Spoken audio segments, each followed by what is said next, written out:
about wealth and how that equates to financial freedom. Like that really is what wealth is. It's financial freedom, and people find wealth in different places. But um, Tim, let's start off with you. When did you first experience financial freedom, and what was that like for you? The first thought that comes to mind is that it's just like more and more money kept coming in the bank account faster than I could spend it. Like that's like the real first thought. Like that's what happened. It was December. It was my 12th 12th and 13th month. No, my 13th month, because yesterday, the day after election day, was the first time I met Ayres and Cicily. So December, I'll never forget. It was just like I was, with how business runs, people think we get paid every Friday, but when you own a business, you get paid when deals get done. And deals kept getting done. They kept getting done. And I'll never forget the one night where I wanted to buy this jacket, and I sacrificed that whole year. And this jacket was really nice. I've always wanted a nice jacket. It was like $1,000. It's actually sitting right there. So you guys have seen it. It's the black coat I have. We have a picture with it on together, Brian. But and I bought that jacket. And I was feeling so bad about buying that jacket.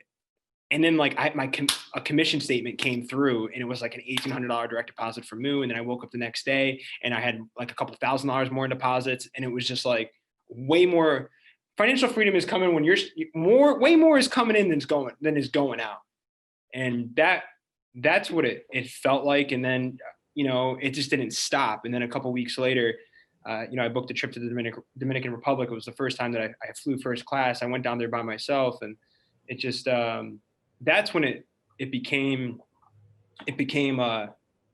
real. But I think we all flow in and out of that feeling of being financially free just because you make or whatever. There's people on this call that make seven figures. You can make seven figures and money could still get tight. I think there's times in your life where you're financially free, right? Like being vulnerable right now, I'm not financially free. I'm building a house, right? But I'll be financially free in a couple months, right? But we all go in and out of that feeling. It comes and goes. As long as we're pushing and growing, that feeling's always going to come and go. And Rossi, my buddy Rossi, that you guys know, owns 1,000 units. I say, hey, does money get tight? Yeah, he goes, yeah, money gets tight. The guy's got $10 million in watches, but money still gets tight. Mm-hmm. It never changes. Yeah. Yeah. Save if you want to stay where you are. Invest if you want to grow, man. It's so big. I love what you're saying there, and how that ebbs and flows in and out of that financial freedom, and you know where you're going, and that's what helps you get there. And what's different about your success today versus what you had considered success before? Well, I'm not putting my success up my nose anymore. That's a big difference. Yeah. My mentor was 28, making 860 grand a year. Like business wise, just like sharp and slick, really great manipulator, effective, hard worker, just like someone 20 years old could just be wowed by, like I could be that, and I just remember early on, like, the girls, he's 28, his girl worked in the office, sweetheart. We would go out, he'd be cheating on his girl.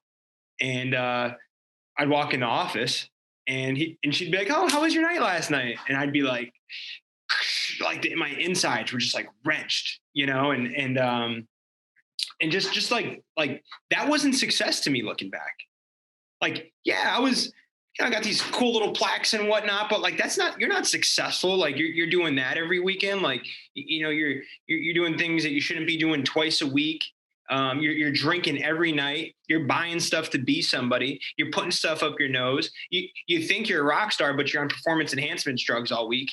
Like I remember driving and I'm like, oh, I'm going to finish #1 trainer in the company this year. And I'm drinking a Monster, right? Like I never did like drugs or anything at work. Never did that. But I remember like driving and my heart was hurting. And I worked like 90 hours that week. I'd run appointments, like 40 appointments a week. I'd have my first one at 8 some days, and I'd have my last ones at 9:15, and I'd drive 2.5 hours away. I would leave houses with voided checks at 1 o'clock in the morning and some like fruit snacks because they felt bad for me. I was crushing it at work. And I was crushing my heart at home. and I was sleeping on an airbed. I remember I was like, I'm making 10 to 12,000 a month at 20 years old, paying $600 a month for rent. And I remember a girl came over to my apartment, and I had no furniture, and I had an airbed, and I had some cash on the side of the floor because I liked seeing that when I woke up in the morning. That was my life, on an airbed. And I was like, I'm not going to buy a bed. That's a waste of money. I could just sacrifice that right now. And then I came here, and I didn't see one Gucci or Louis Vuitton belt in the room. I think the only belt I saw I saw Edward, and he had a Ferragamo belt. I'm like, damn, at least somebody's got some swag around here. and I was just like, and I talked to him, and I learned a lot about discipline, and I saw how Ayres treated his wife. Like I've said this to Ayres, is my mentor for people that will be tuning in, but I wasn't attracted to Ayres because of his business results at first. And we had to go through that together. One of my first questions I asked him, hey, what'd you make last year? He said 180. My old mentor was making 860. My old mentor used to tell me, he goes, you can't be a 10, or you can't be a 6 and bring somebody to a 10. And he just had that brainwashed in me. So I was like always worried. But I saw how he treated his wife, and I was like, this guy's a 20. It's not just about the money. And that's how success was different, because success isn't just about how much money you make. A lot of it's about how much you keep and how you treat other people. And this guy just has a relationship, and that I think all of us on this call envy. Yeah, that's such a big deal, man. Such a big deal, because there's people who have all the trappings of success, but they're trapped. They're trapped. They it's kind of the gilded cage, right? It's like, wow, that is the most ornate cage you've ever made. And I remember watching my habits before I was creating my habits, and my habits started creating me. And I was like, man, this is how, I'm sharper, I'm better, I'm doing all this stuff, I'm making some money, I can do it. And then the walls started to close in, because I went from using those things to needing those things to those things using me.